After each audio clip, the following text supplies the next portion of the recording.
আমাদের যুবক যুবতীদের আকাঙ্ক্ষা পূরণ না হওয়া পর্যন্ত আমাদের লড়াই অব্যাহত থাকবে। আমরা যুবক যুবতীদেরকে কথা দিচ্ছি, বাংলাদেশ তোমাদের হাতে তুলে দেওয়ার জন্যই আমরা এই আয়োজন করেছি। তোমরা তৈরি হও, এ বাংলাদেশ আমরা তোমাদের হাতে তুলে দিতে চাই। আমরা সাথে থেকে তোমাদেরকে দোয়া দেব, সহযোগিতা করব। সন্তানেরা দেশ চালাবে সুন্দরভাবে, এটি হবে আমাদের জন্য গর্বের কারণ।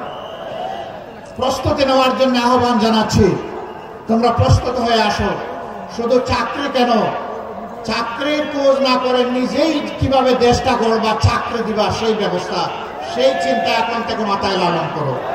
আমরা ওই শিক্ষাই তোমাদের হাতে তুলে দিব, যেই শিক্ষা একজন মানুষকে মানুষও বানাবে, আবার একজন দক্ষ কারিগর বানাবে ইনশাআল্লাহ।